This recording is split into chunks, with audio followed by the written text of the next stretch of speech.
We had tremendous potential and opportunities, but we really had a small company mindset, and we had a pervasive lack of clarity and direction.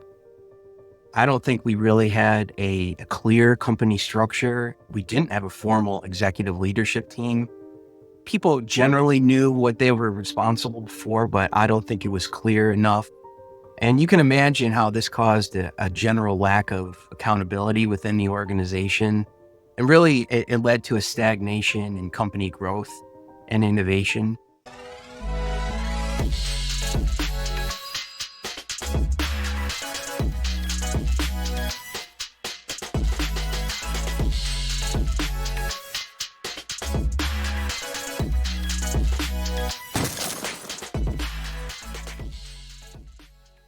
Welcome to Escape the CEO Doom Loop podcast. I'm Glen, Dall, here with my colleague, John Ninkovich. And our guest today is Josh Barney of Barney. Josh is a vice president there and a significant leader on the leadership team of that company. Today, we're going to be talking a lot about Josh's experience in leadership, where he's come from, where he's going, and what he's learned along the way. So I think we're going to have a really good conversation. So Josh, welcome. And thanks for being here. We appreciate it. Glad to be here. Thanks for having me. Yeah. So why don't you give us a little overview about background on yourself and a little overview of Barney and what you do? Sure.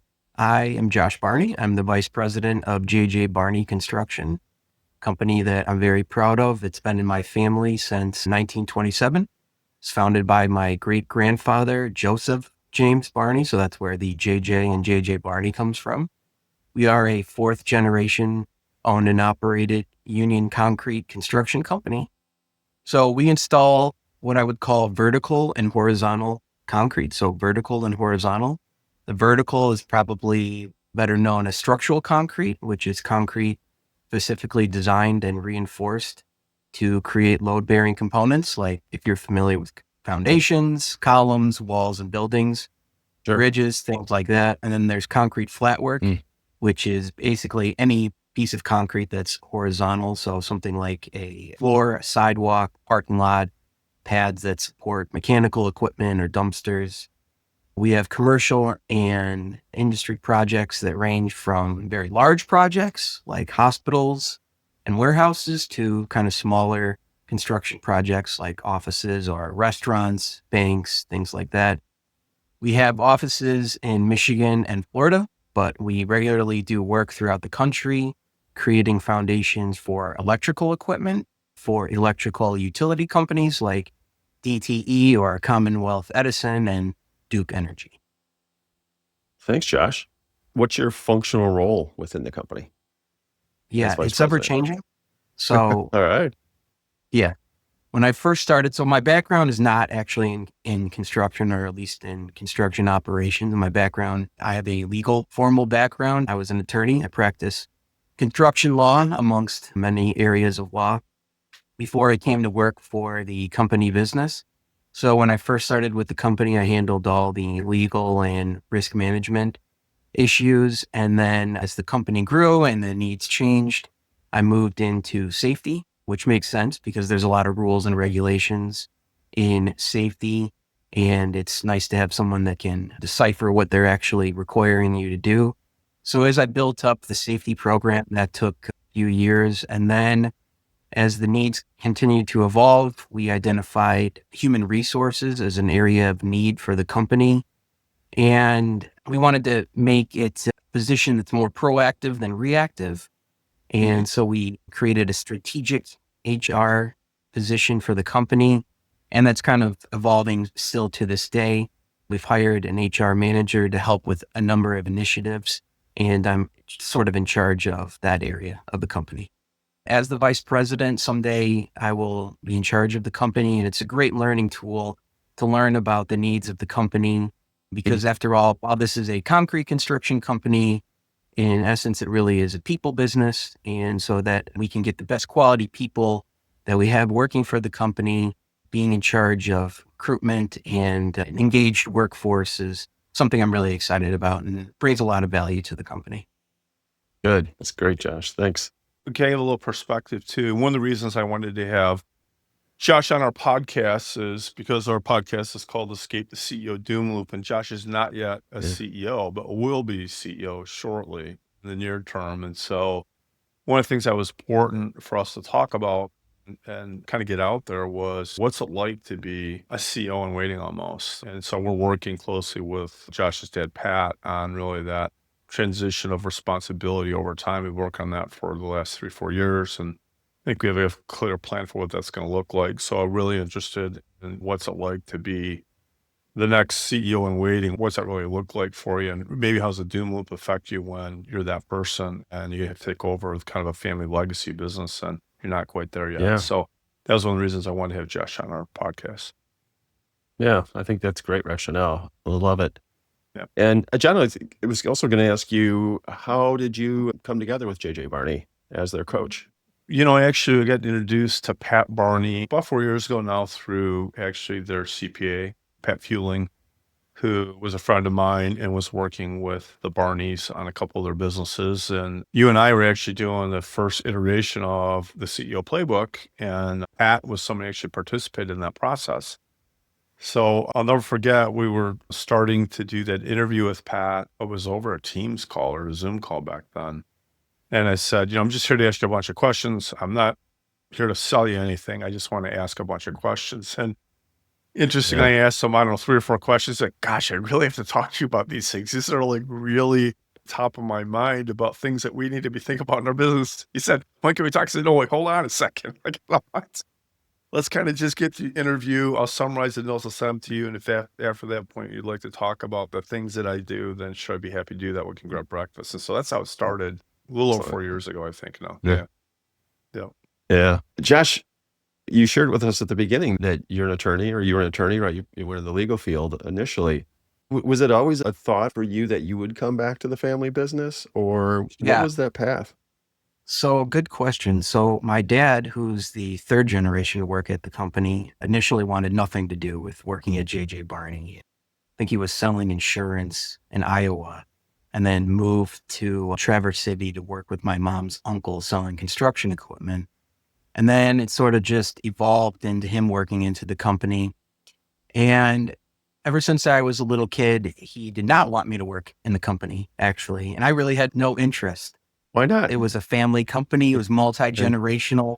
Uh-huh. I wanted to be an attorney, I think, since I was probably old enough to know what a suit was. I loved wearing suits.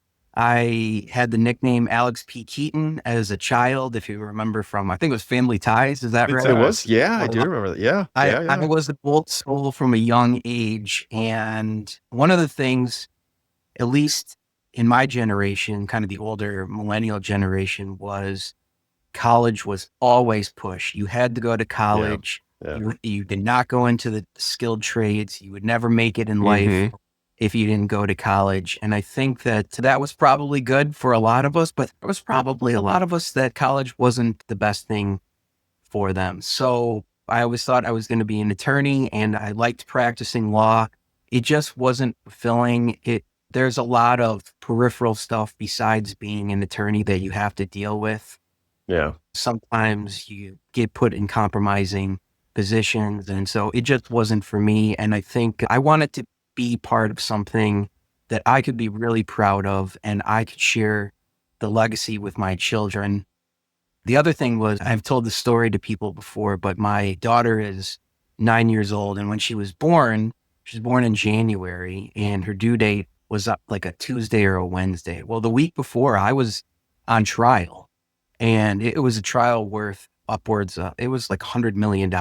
And I remember telling my wife, hey, you better not go into labor because I'm in trial right now, and I can't stop this trial to like be there for the birth of my child. And I mean, what a predicament to be in. Right. Luckily, our daughter was born after the trial had ended, but I didn't even see her for really, we moved back to Michigan in September. She was born in January of 2016. I hardly saw her, and it was great. I really enjoyed the practice of law, but I think I would have just got burned out, and it wasn't as fulfilling really as working for a family company. And especially the construction industry is really a fulfilling industry. You really feel like you're part of something else, and you can point to something or show your kids. Tangible. Like, hey, we built that. And basically what I was doing as an attorney was keeping us from becoming multimillionaires. So I was representing corporations and people that ran corporations. And while it might have been lucrative, it wasn't very fulfilling, whereas construction is immensely fulfilling. I found a passion for it that I didn't know existed really until I started here. Wow, that's a great story. What year did you start with the company? So I started in 2016. I went to Chicago right after the recession with pretty much all of Southeast Michigan. Yeah. That's where jobs were and where everyone was going to school at the time. So I stayed in Chicago for almost 10 years, and it was a great time to spend your 20s, but it wasn't home. And I missed home. I missed my family. I missed all my friends. And again, I wanted a more fulfilling career. So I moved back home, started working for the company since 2016. So when you decided to come back into the company and started, did you do so with the intention and the thought that you'd someday become CEO? That was kind of the idea. I really didn't know everything that I didn't know. So it was a crash course in construction. And I don't care what anybody says. You have to be pretty smart to make it in construction. There is a lot to know. There's Yeah. almost like a second language. They say lawyers speak in legalese, which is a second language. You have so many different names for so many different things in construction. And there's a lot of analysis, logical reasoning. It's very different. So I needed to learn from the bottom up. And the idea was that eventually that I would take over, but it really hit me kind of the first week is, whoa, that's kind of a ways off. I still have a lot of learning and growing to do before I work for that. Oh. Was it a challenge for you coming in and getting acceptance and respect from other people in the company versus you're maybe entitled, which can sometimes happen in these situations? So I was the boss's son. So there's definitely a target on my back Yeah. from day one. And especially not being in the field or growing up in construction. People Yeah. probably had to tolerate me at first just because I was the boss's son. I had to work twice as hard to gain people's respect. I think the fact that I went from the legal industry into the construction industry, people could recognize that I was pretty smart and that if I was interested in this and that I was giving up a legal career, at least somewhat, that I must be serious about this industry. And so I think people respected that. And then I had to earn the respect. I had to learn the lingo. I had to go out into the field. I had to meet with people, all the things that you need to do as a CEO to gain respect. I tried my absolute best. I had a lot of long nights reading, researching, trying to understand what these guys were talking about. Luckily, it was enjoyable. Oh man, that's good. John told us a little bit about how he had interviewed your father, Pat, 4 years ago, right? And that started the relationship with John as your coach. How did you view that onboarding or the discussion of, hey, we're going to get a business coach, and then having John, come in the room with you and your dad, and the other leaders? So this is an easy question. So I like to say that John is really saying 95% of what I was saying before we hired John. He's just saying it in a more persuasive way. Even though this company is 100 years old, when I started, I think it's safe to say that we were really still a small company. We had tremendous potential and opportunities, but we really had a small company mindset and we had a pervasive lack of clarity and direction. I don't think we really had a clear company structure. We didn't have a formal executive leadership team. People generally knew what they were responsible for, but I don't think it was clear enough. And you can imagine how this caused a general lack of accountability within the organization. And really, it led to a stagnation in company growth and innovation. So Yeah. the first thing we had to do was realize that, hey, we need to do something different than what we had been doing. And whether it was coming from me or whatever, some people were resistant. So, I had a lot of these ideas and I was really bought into doing things a little bit of a different way. And John came in and was really a champion. And it really gave me confidence that even though Yeah. that I thought I knew That's, what we needed to do as this company, I hadn't been through this before, where someone like John has run companies before and knows all the things that we needed to do. And so hearing someone like John reiterate what I was saying was a great confidence boost. Interesting perspective on that. So Josh and Pat are very different personally, right? They're both unbelievable people. I love spending time with them, and they know this. Like they're friends of mine. We have a lot of fun together, but they're different. And also, they're different in their approach to work or how they kind of think about running the business. Pat's been really, really successful doing what he's been doing for a long time.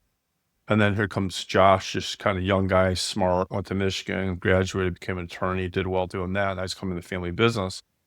And I grew up with this in some of my family business too. It's kind of like Josh wants to do all these kind of things. And Pat's like, hey, this is what we've been doing for a long time. This is how we've been successful.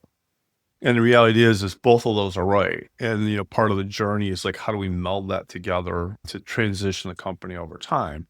So that's been a big part of the journey. And the other thing is that Pat Barney is a construction savant. Like he is just one of these guys. Like there's a couple of my work with that he can walk on a project site and he knows in 5 minutes what's going on. Like he could just see everything in his head. He can estimate every project. He knows whether you're losing money, you're making money. Like he can just knows what the original estimate was and where we're at by walking on a site and doing all that.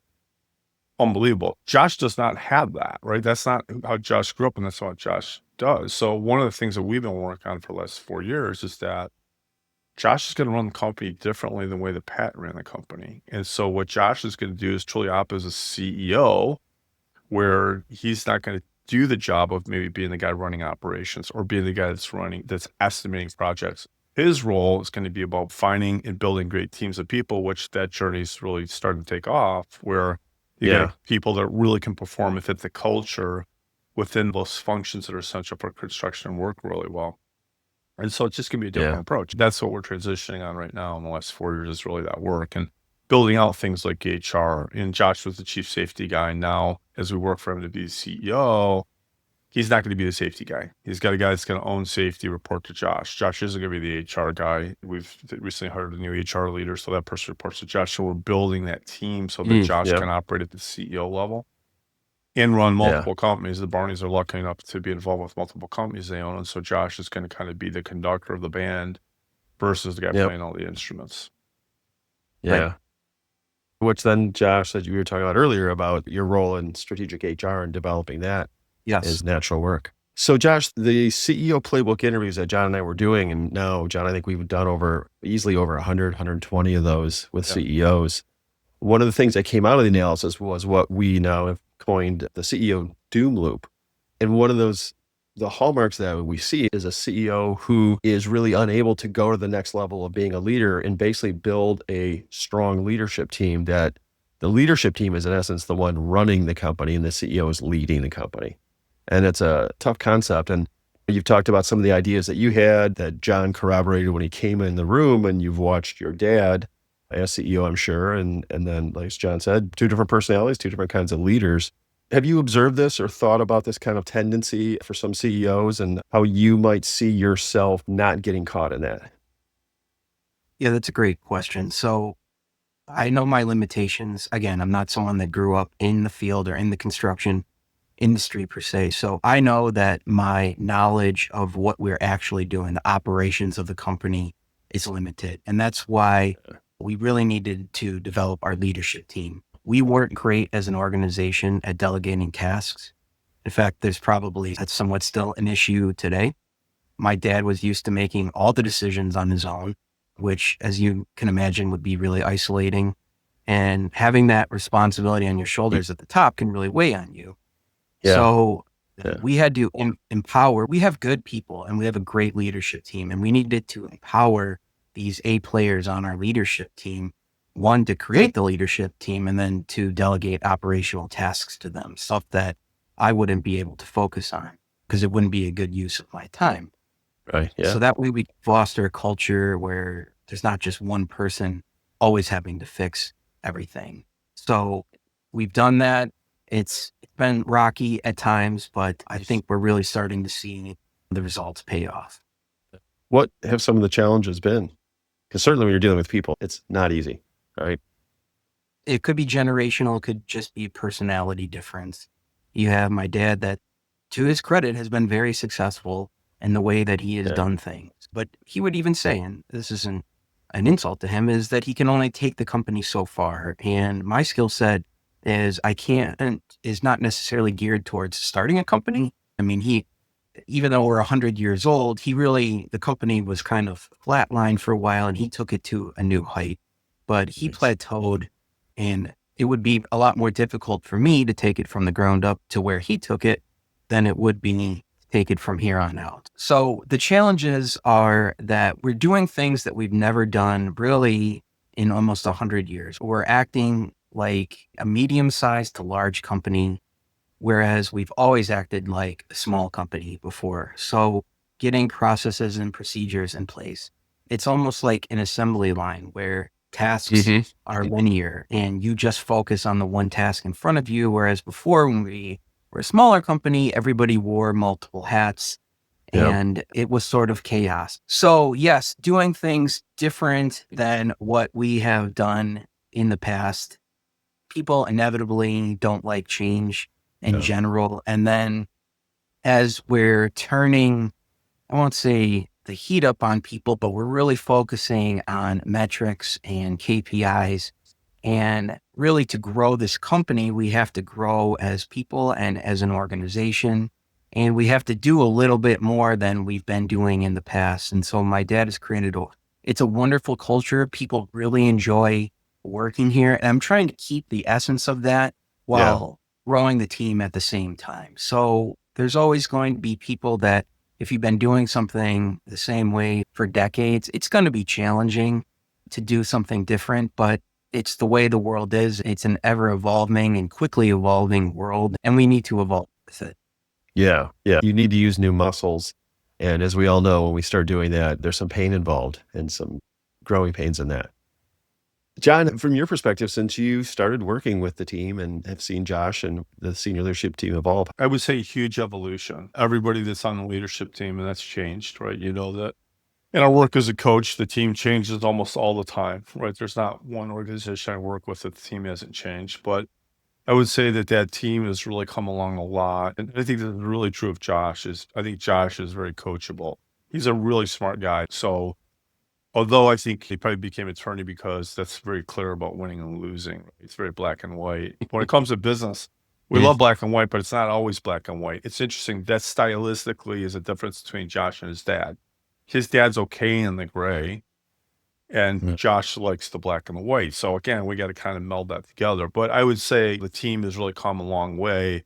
They've come a long way with being comfortable putting numbers up and saying, okay, these are the targets that we're going to try to achieve. This is our revenue. This is our contribution margin. This is our net operating income. How much cash do we have to have? Those were at the beginning, those were probably harder conversations. And I think that is continuing to get better all the time. And so, yeah, I mean, I've seen huge growth in the team. There's more growth to be able to support kind of the future where the organization's going to go.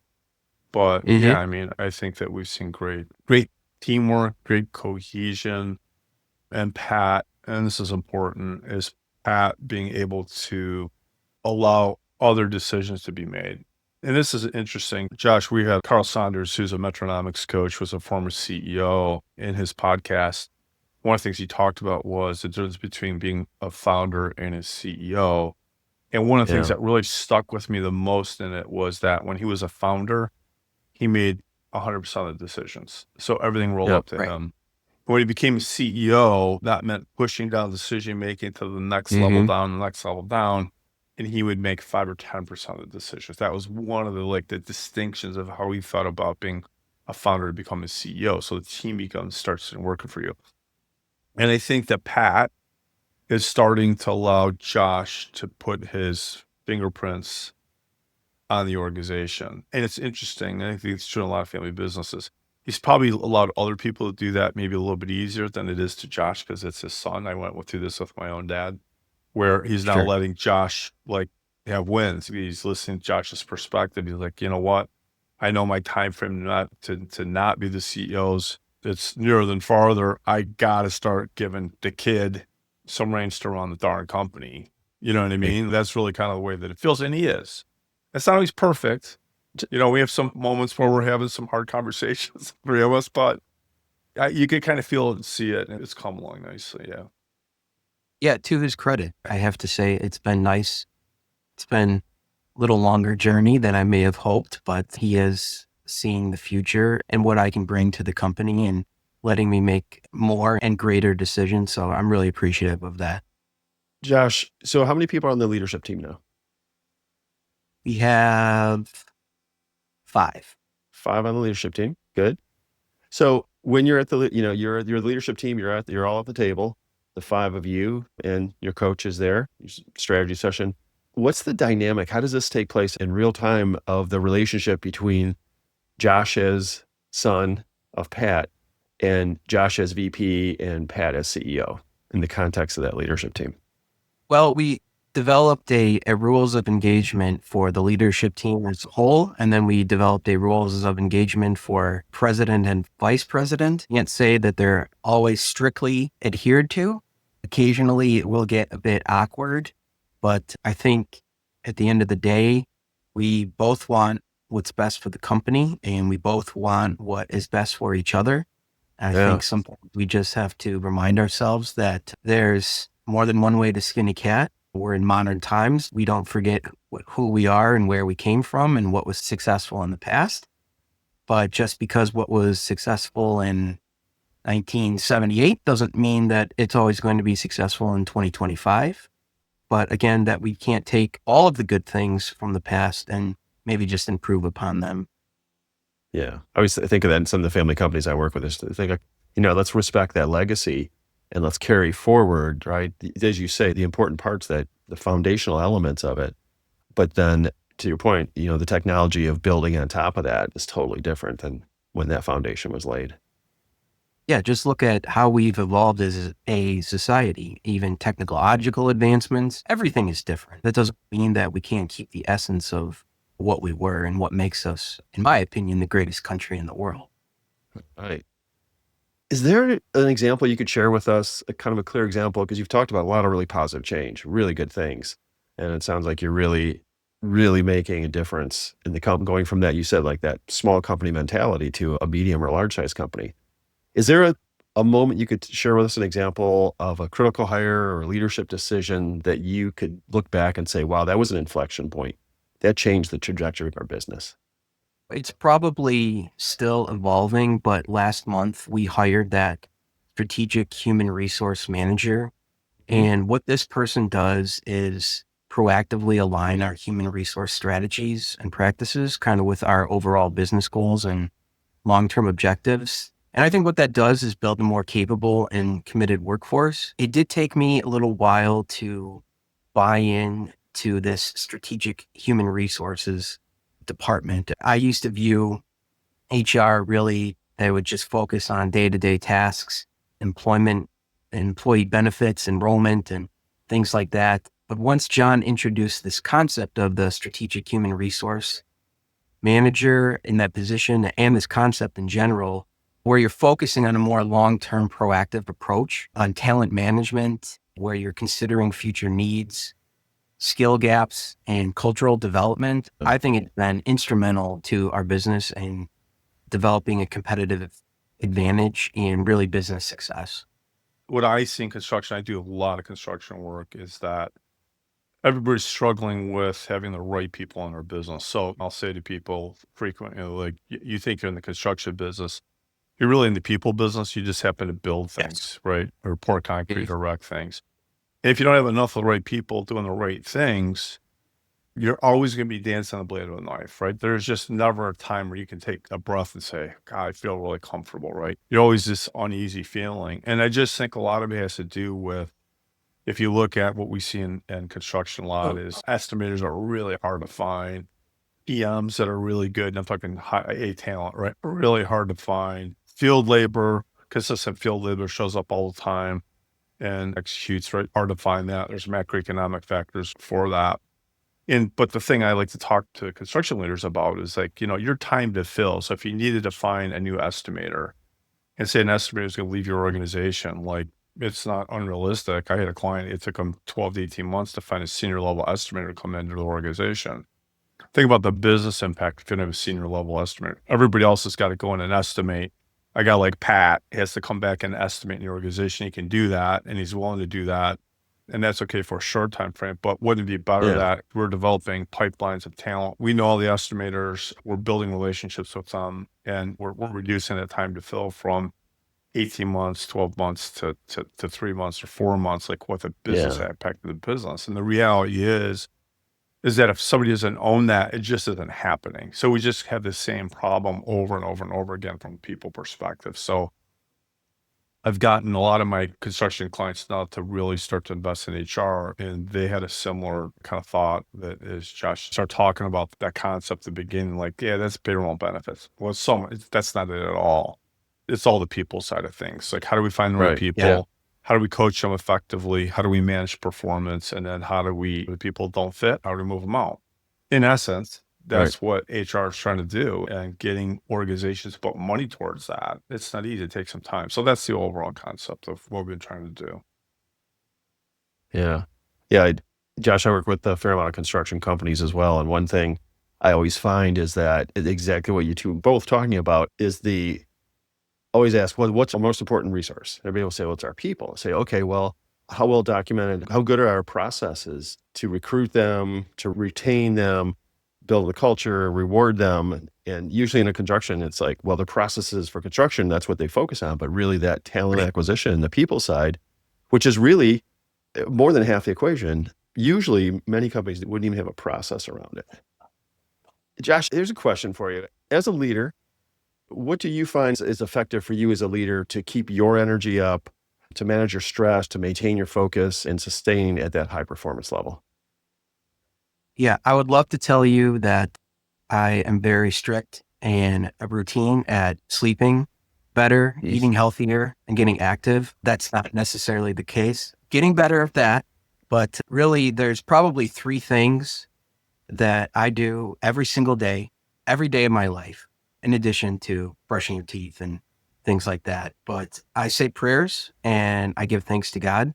I'm a spiritual person. I'm practicing Catholic. That my faith is very important to me. Also, so faith, family. I have three children. Mhm. I tell each of them individually that I love them and I'm proud of them. So these Yeah. are the reasons that I do the things that I do. And then the third is, and it's here in my office. I'm looking at it right now. I look at my great grandfather, J.J. Barney's folded American flag that was presented to his family by the U.S. military during his funeral. And it's a reminder of where I came from, and it motivates me to live my life and run this business like he did. So Mhm. we're maintaining the essence of where we came from. And that's Yeah. really what motivates me to maintain a high performance. So I'm really looking to the past Yeah. with Lag and my grandfather, and then I'm looking to the future with my children because they might want to work at the company or run the company one day. And just everything in my life revolves around God. So again, I just have to say my prayers and make sure that I have a close relationship with God. Oh, very good. Thank you for sharing that. Building on that a little bit, Josh. So you talked about your grandfather's legacy, and I love that. It's very inspirational. Paint a picture for us of the vision that how do you want to carry that legacy forward? You talked about it a little bit, but what's that vision look like for JJ Barney? Where would you like to take it? Well, JJ Barney is uniquely positioned to make a difference in the construction industry. This is routinely been an industry that beats people up, chews them up and spits them out. And I was very prideful of the fact that when I started here, the average person stayed at the company for 25 years, which is unbelievable in any industry, but Yeah. let alone construction industry. People come and people go. This was a family business in the truest sense that not only was it family owned and operated, I think every male on my dad's side of the family and my mom's side of the family worked at the company at one time or another. I think that's awesome. So I treat everybody here like they are literal family because at one time about 50, I mean, we're a medium-sized company and about half the company at one time was related to me somehow. Wow. Wow. Okay. And I loved that people would wake up. My dad wakes up every single day and he can't wait to get to work. And if I can instill that, I don't care how big, how small, how much money we make, how much money we donate to charities or whatever, how much praise, awards we get. If I can get everyone in this company to wake up every day and look forward to going to work or Yeah. knowing where they are in the company and what they are contributing to the company, that's the greatest legacy that I can live or leave as a CEO. That's inspiring. I love that, Josh. Thanks for sharing that. All right. John, what questions haven't we asked Josh? What do you want to add? What's his biggest fears? His fears, probably fear of failure. I'm coming into a company that is somewhat ready-made. Again, we're in the fourth generation. The failure rate from, I think, even first generation to second generation is immensely high. Then to go from second to third is even higher. By the time you get to the fourth generation, we're probably at a failure rate of, 98, 99%. So there's 100 years of legacy riding on my shoulders. We have over 100 employees. So I'm responsible for every decision I make, big, small, affects hundreds, maybe thousands of people on a daily basis. So it's a tremendous burden, but really the pressure is a privilege. I love this company, I think almost as much as I love my children, and I would do anything for this company. So it's a privilege to have that pressure, but it does weigh on you a bit. So you have to identify what's important to you in life and keep things in perspective. But yeah, the potential of failure, because any business could fail. You see 100-year-old companies or family businesses that just don't make it for one reason or another. Yeah. And you have to keep your eye on the ball all the time because it's an ever-changing industry and an ever-changing world. So it's a lot to take on, but there's really nothing I'd rather do. I gave up a very lucrative legal career to be here because I believed in the company and this is where I belong. Fantastic. That's awesome. All right. Yeah, that's really great. Josh, if you were writing the CEO playbook and John and I are writing the next edition of it, what are 3 things that you tell CEOs, business leaders they should be doing to stay out of the doom loop and to be successful as a leader? Would say the first is you've got to build a dream team. You've got to surround yourself with A players. I'm talking exceptional leaders who are empowered, who are aligned with your company's mission, Yeah. because you're only as good as the people around you. I remember I went to Brother Rice High School and I was coached by the legendary coach Alpha Casa. And he would always say, when you were juniors or seniors, you always take the underclassmen under your wing because you cannot win the state championship just with your class. You have to be a mixture of all levels of talent because just the numbers, someone is going to be more talented than you. And great teams are a mixture of skill set and experience. So build a dream team, surround yourself with people that are more knowledgeable and better than you. Develop a clear vision and a culture. I'm a big Detroit Lions fan, and you can see the culture and the vision embodied in that team more than probably any other sports franchise I've ever seen. Maybe the New England Patriots, there was doing things the Patriot way, realigning and constantly communicating a strong vision and core values to guide your decisions, I think will definitely galvanize your team. Yeah. And then John is a big proponent of this, being an accessible and an authentic leader. So you need to be present. You need to show vulnerability. I think you need to foster a culture. We learned this at a seminar, the emotional intelligence. Develop your emotional intelligence so that you can build cohesion with your team. So I would say build your dream team, develop a clear vision and culture, and be an accessible and authentic leader. That's great. Spoken like a true attorney, Josh. You detail it out and then you summarize That's it back excellent. again. He could like write a book, I know. think, huh? I think you could. I love it. I appreciate your time and being here and sharing and being vulnerable. I think your perspective is a really good one, and one that, because that generational, working with family companies, of the generational, how do you pass on that leadership and work those out, is always a thorny one. It's never easy. And so I appreciate your insight on that and your views. John? Awesome. Thanks, Josh. I appreciate your thoughtfulness and clarity of your answers. I mean, really good today. And I really Yeah. appreciate your ability to be coached, to want to learn, to take that on and to continue to get better. And, so I've been working with you for 4 years. I definitely see that. Like, you're way better than you were a year ago, way better than where you were 4 years ago. And I'm excited about the future of the organization and the vision and the journey where the organization's going, man. It's exciting, and I'm proud of where the organization is at. So good stuff. Thank you.